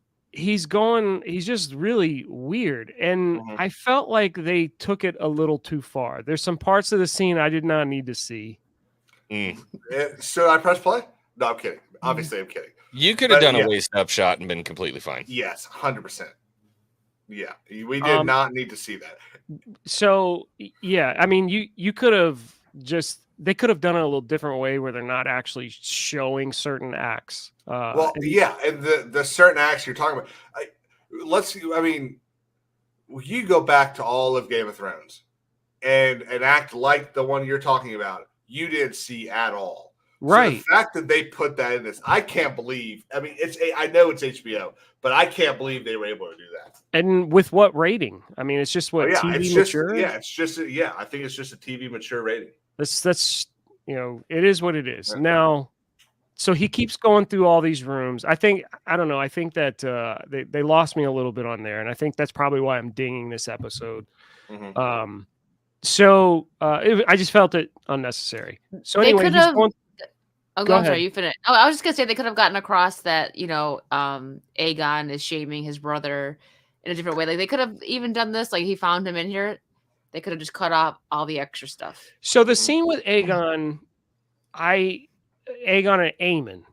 Aemond. Yeah. This part right here. Throws up the curtain. He throws open the curtain. He sees Aemond laying with the older Hua, right in the brothel. His first. Hur. It's a hur. Whatever you guys do it like that.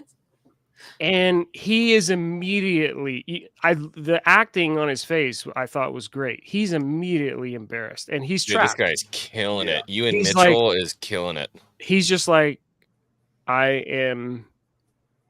got nothing. I got to sit here, and I have to endure everything that my older brother, the king, is going to throw at me right now. He's blasting his mommy issues in front of all of his friends. Yeah, exactly. And Blease just does an incredible job of acting as just the most despicable brother right now. Yes. Yeah. But they're laughing at him. I wish we could show it. But obviously we can't. And the reason calm down, Kings. The reason I wish we could show it is because you can, if you watch Aemond and watch kind of how he changes as he stands up, it's almost like you can see him shed this little boyness, mommy issues type thing that Aegon's talking about, and he becomes a completely different person. He is ready to be the Dragon Knight, and we're gonna see that any mercy that was in Aemond, I think, is now gone. He stands there completely broken in pure vulnerability.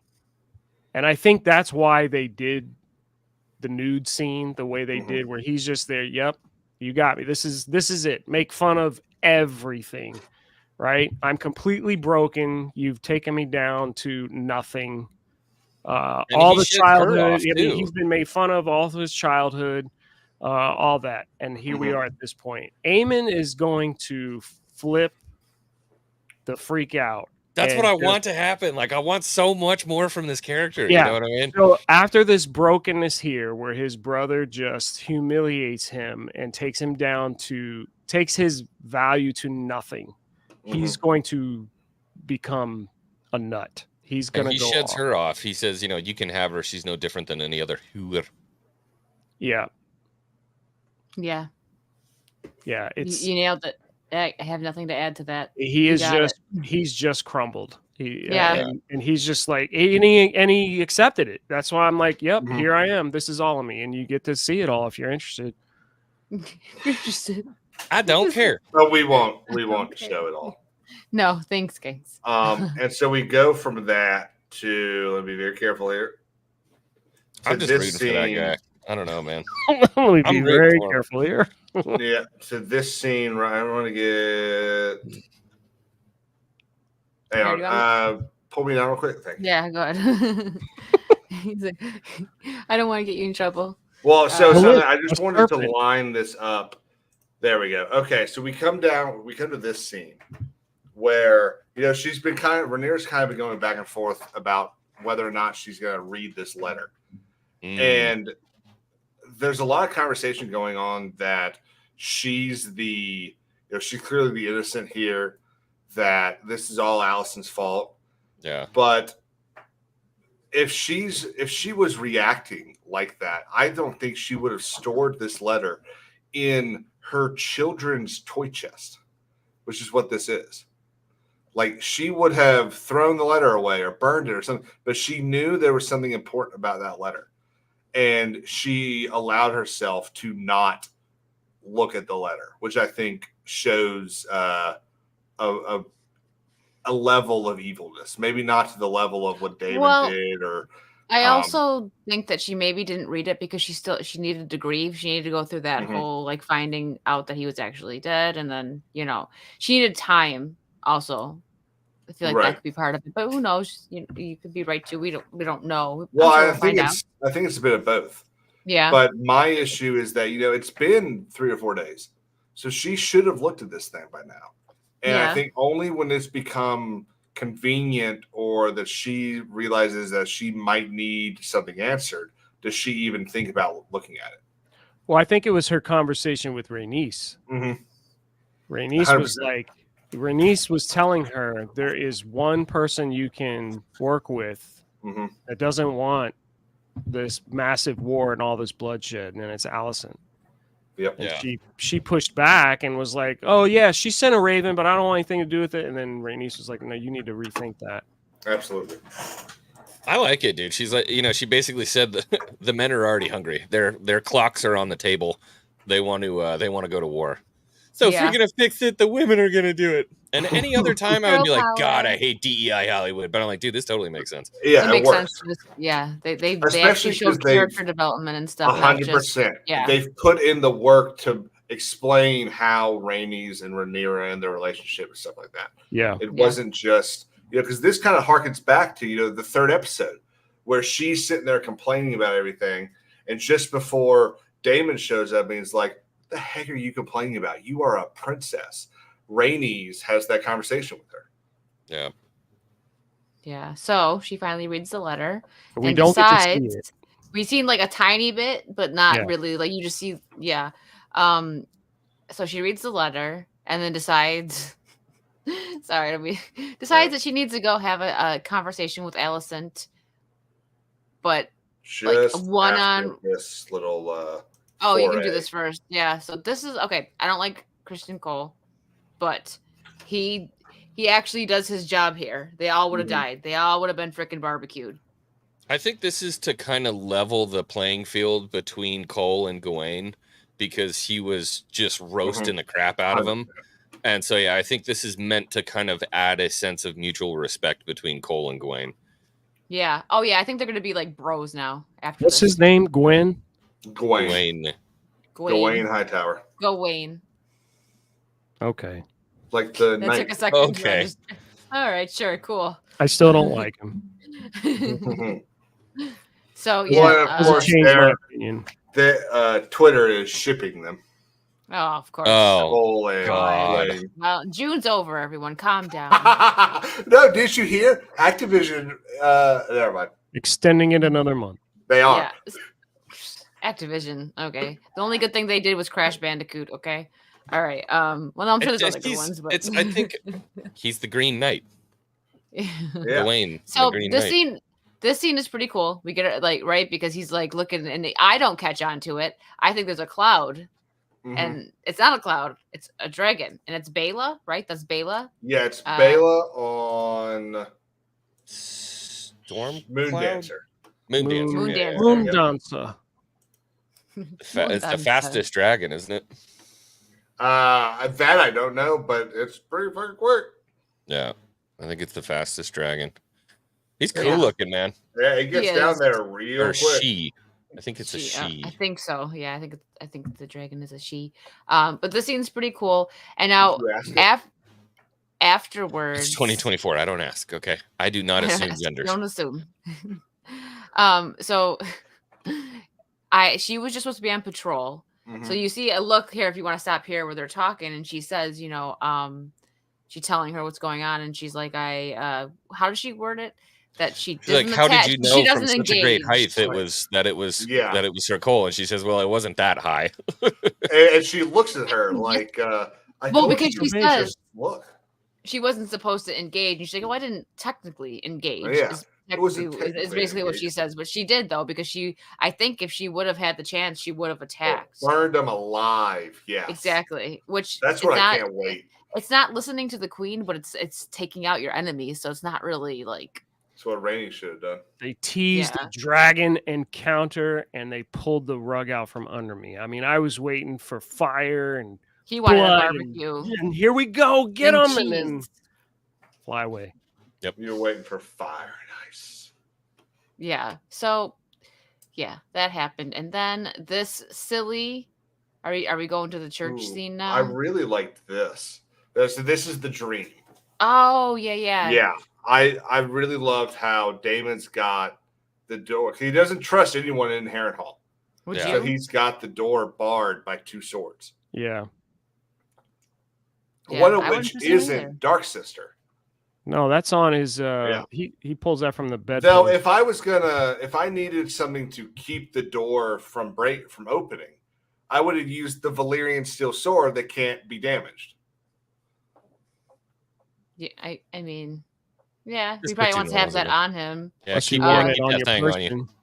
I think I'd want that on my person. So yeah, this scene was good, and we see Daemon get very emotional. Like it wasn't even just mildly. Like he was crying. Like he was full on emotional, and that's not something that you expect to see from Daemon. Maybe even just like a little choke up, you aren't expecting to see from Daemon. Let's minimize that. Are you okay? Just getting choked up. I think he's got trouble for that. I think part of it too is that is that too much? I don't know. I don't think it is. No. I think part of it too is like he's kind of like he's like a Malfoy. He's like a purebloodist, and I think seeing a Targaryen baby dead is big for him. You know what I mean? Because he didn't get to see the child decapitated. You know what I mean? He just knows what happened. Yeah. Yeah. So seeing him dead, but he ordered a son for a son. Yeah. It was by his command. Yeah. That poor little baby. Seeing him get all choked up like that was not ready for that. It's cool though. Yeah. So, any chip in the armor, I love to see with crazy people like that. And Millie coming back was pretty. That was great. I like seeing Millie. Oh, here we go. Oh, go back to that right there. So this I found so silly. I mean, the conversation was needed, but it's like she's the queen, and they want her head, and so she just covers up her hair, walks right into King's Landing, and just goes sits next to the queen regent. That's what she is now, right? Or no? Yeah, okay. Dowager queen. Just sits next to her and is like, set. And I like, you better chill. Like, she's like, I started not remember this in the books. So the only thing that I'll say about this is, for anyone that like went to a college who was really into their football team, I did, and I can remember sitting in classes not even knowing who any of the players that were around me were because they weren't in their uniform. Okay. And they see it too. They say people tend not to look at a common person. Yeah. It's not really the whole like her cover up that makes sense because it's just that she did it. It's so not reckless, but to me it's just so silly that reckless. That was dumb. Reckless, yeah, it was dumb. Yeah, there you go. Dumb's even better that she just does this. Nobody. She has one guard with her. That's it. Yeah. So that is the like, could you imagine if Daemon was around, how mad he'd be at her for doing this? Probably. Like, are you serious? You went That's in there the Lord Commander for Queen's Guard right there. Okay, all right. I don't remember this happening in the books. I don't think. And to me, she looks too much like the Shame. Yeah. Like Game of Thrones. She looks too much like her. I loved that episode. It's great. And that's I think that if they needed them to meet, they could have. I think they could have done it a different way. I mean, like it didn't. They snuck Tyrion Lannister in Game of Thrones, and that worked. He went to go see his family. I think they could have done something. She's literally walking the streets. I get what you're saying. You didn't recognize football players, but you don't see faces in football games, right? You see football gear, helmets, face masks, visors, all that stuff. You don't see their face. She's queen. She's the king. King Viserys' daughter. She has been. When she was there. Nickname? She lived there for her whole life. What was her nickname? The Delight of the Realm. Something like that, yeah. Yeah. So I mean, I totally like. It's kind of a back and forth with me on it. Yeah. But I just think the way totally it happened agree. Was silly. That she's just like, I'm just gonna walk in there. It should have happened differently. It didn't need to happen. Just like because they've already done the Tyrion Lannister thing. Because Daemon snuck in that way. What would have been better is have her read the message at the beginning of the episode, so that you can set up that they're gonna do some. They're going to go meet at this old tower in the Godswood. Right. Not the Godswood, the Kingswood. Right. Kind of secret location. And do something like that. Something that's memorable to them as children. Because that's what the whole scene with them both praying at the Sept was. It was a callback to them praying as praying kids. At the skull of Baelor whatever the dragon's name is. Yeah, but I do think the conversation obviously was needed, and it's crazy because it's like this conversation, right, that happens with them, and then it's kind of like everything that Alicent is fighting for, the whole reason with Aegon is just like, well, shoot, I did misunderstand, I guess. Like that's it was. Hokey said, "Pull a Superman and wear glasses." I mean, my work. I think it was necessary because he basically it's Alicent saying like. More or less, this is out of my hands now. Yeah, I'm not in control of this anymore. Yeah, there's nothing I can do. It's too late. I don't like how they managed to meet up, but I do like the exchange. The conversation, The conversation, the dialogue between the two when Alicent says, yeah, he spoke of Aegon and he called him the prince that was promised. And then Rhaenyra's eyes just get as big as dinner plates. Yeah. She's like, what? Because that's the song of Ass and Fire, right? Right. And so she led on to Alicent, like, he told me that story. That's not, he's talking about Aegon the Conqueror, Yeah. Ba-boom. And then you look at Alicent and she kind of like, okay, maybe I screwed up. Yeah. But nothing I can do about it now. See ya. Yeah, they know each other well enough to know that they're not like bullshitting, right? Like they're right. There's no reason for them to be lying here. The damage is already done. It's already happening. Well, wait, so did he tell Alicent the song? So he thought he was talking to Rhaenyra, and he was answering her questions from the morning when she was like, "Do you truly believe in the song? Then defend me up there, Father." And then he comes, does thing, gets sick at the table, comes back, and then Alicent goes in to say, are you okay, my lord? And he answers the questions that Rhaenyra was asking. And so because he doesn't say Aegon the Conqueror, he just says Aegon and then dies. She thinks this whole time he's been talking about her son, their son. Yeah. Because there's 100 Aegons in the Targaryen family. Yeah. Yeah. But yeah, so Rhaenyra named her kid Aegon. Aegon the Third. So, but Alicent did say something interesting when Rhaenyra challenged her. Alicent said, "I swear on the death of my mother," which is what Rhaenyra said to her when she was being accused of screwing around with Daemon back in season 1. Rhaenyra says, "I didn't do this stuff. I swear on the death of my mother." So there's still that back and forth. Is she lying? Yeah. That I like. Yeah. Yeah, I liked the scene. The only one funny scene is that she just kind of sits there at the end. Like she should have got up and like ran. Like she just sits there for a minute, like gonna chill.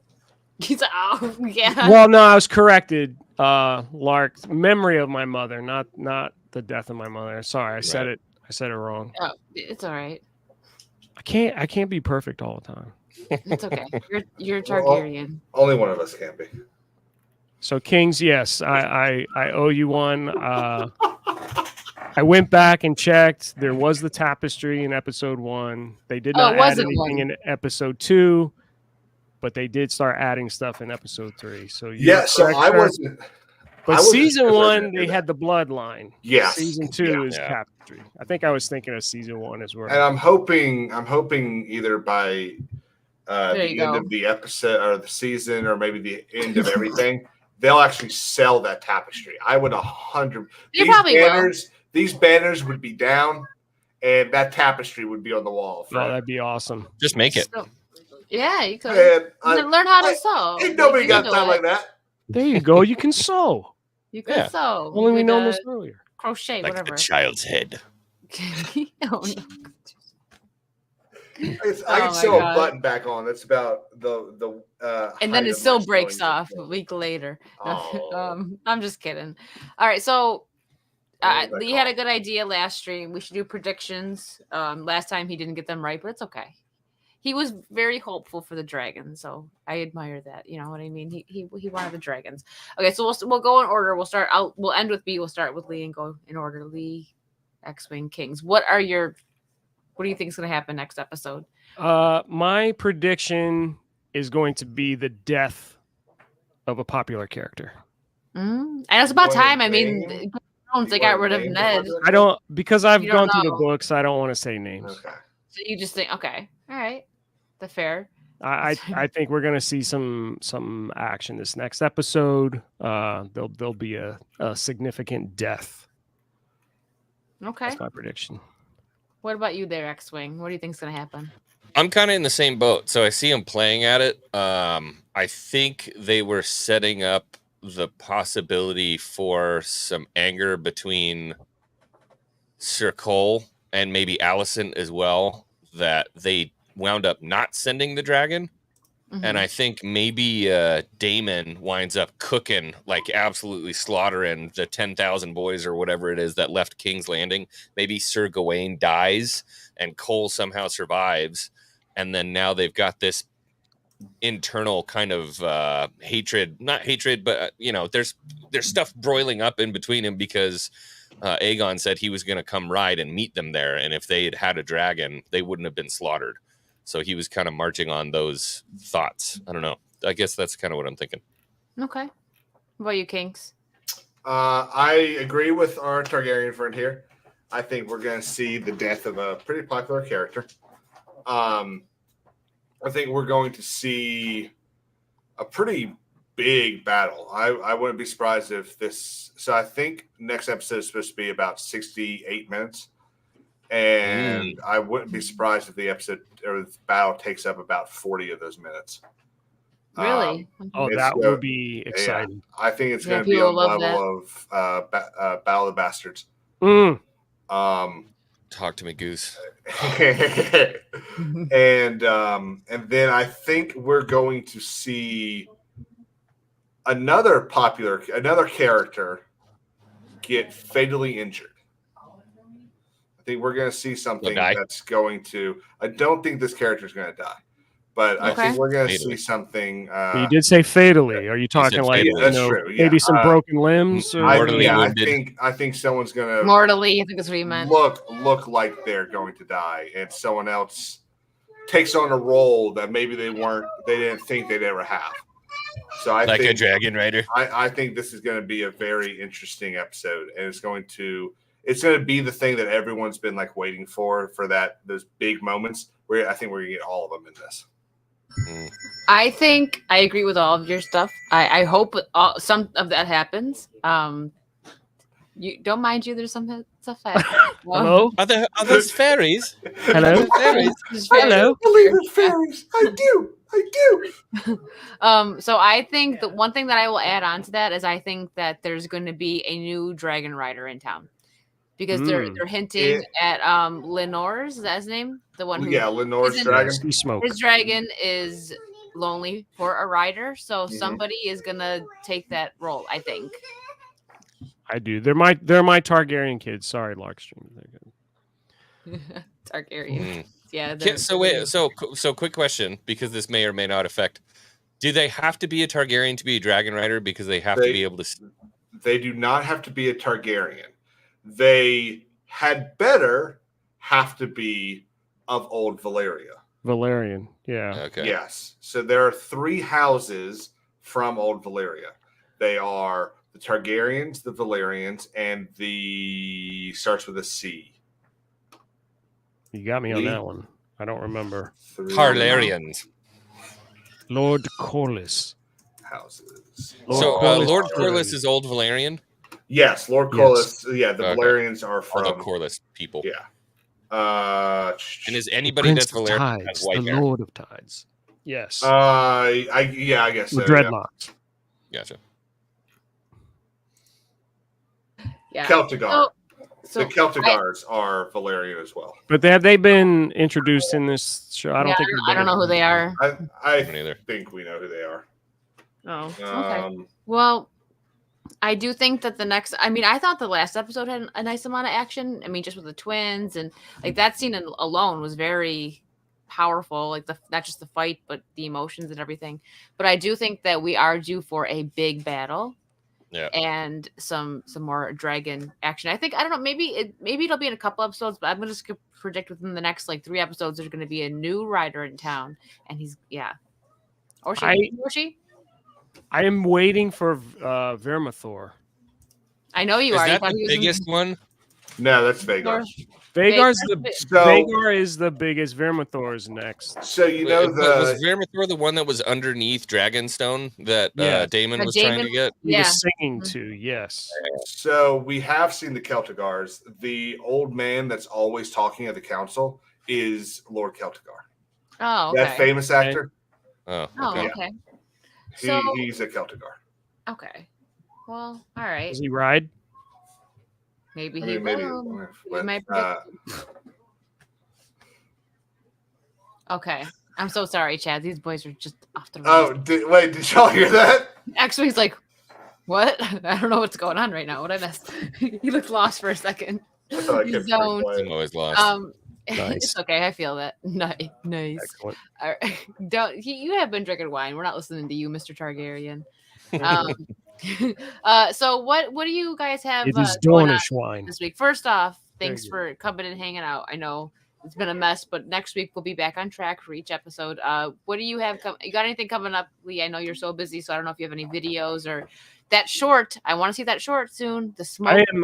I'm working on a couple shorts. I'm trying to just keep a little something going there. But yeah, my busy time is almost up. I got about 3 more weeks and then things will start settling down. So hang with me. Hopefully we can do some gaming, some streaming, some I might be able to do sometime this week, if not next. I will be away for a couple of days, but I will be back for Saucy Saturdays. But I would like to get a gaming stream in this week. I'll let you guys know. Maybe we can play some Sea of Thieves. Amen. What do you have coming up, X-Wing? We got the Acolyte coming up. I don't think I'm going to be able to do this weekend or this week. I don't think I'm going to be able to do the watch party. Wow. Oh, bummer. Yeah, I got a buddy coming into town from Colorado. We got to go play some golf on Wednesday. You have friends? Yeah, surprisingly. Yeah. You know what? That sounds much better. I think you need a break. Go play some golf. Yeah. It gives you that's what Sunday night's for. Sunday night gives him a palate cleanser. Yeah. Well, so that, and then I started playing Elden Ring. I'll probably do some Elden Ring, and then looking to start the Resident Evil 3 remake as well. I haven't played that one yet. So, I have it though. Is that the one you gave? That's not the one you gave me. I Is that the one with the vampire lady? No, that's 8. Oh, okay. King's like, I want to play that one. No. The lady Booty-escu or whatever her name is. Booty-escu, yeah. What about you, Kings? What do you have coming? I've got not a lot going on right now. I'm probably going to be working from home soon again, so nice. More stuff will be coming. I won't have, I won't get home from work and just be exhausted. I'll be here. So when I decide to record a video and stuff like that, and then I'm working on stuff to make my videos a little better. That's why I haven't put anything out in a while. But beyond that, just the Witten on Wednesday nights and gaming streams. I think I'm about a third of the way through Red Dead Redemption 2. So I have no idea what I'll go with after that, but I've got a while to figure that out. I will have some vlogs coming out soon. I did say nothing was happening. I'll be editing this week. I got some vlogs from the road trip coming out. So yeah, look out for that. Wait, but forward to it. yeah, it's gonna be good ones. Pirate stuff. I got to have pirate fun. It was great. Yeah, nice. But thanks guys so much for coming on tonight. We had to cover 2. I think we did a good job to cover 2 episodes. Next week we'll be back on track for each episode. There's only 8 this season, right? So we got 5 weeks of this, 5 more episodes. And it's gonna be good. Yep. Next week, guys. Next week something's gonna Have happen. a lot to talk about. If you haven't watched these episodes, you better get caught up, chat. I'm just saying. Get them in. Caught up. Internet's gonna explode. I think so. But guys, you're awesome. We're out. Make sure you follow all of these guys. They are in the description there. And my mods have been dropping their links. So thank you guys so much. Oh yeah, and the Capable Gent has hats. So does X-Wing. And the History of Pirates. Oh my god. It's All the channels. All the channels has hats. Okay. All right, guys. We're out. Thank you. Bye. Peace out.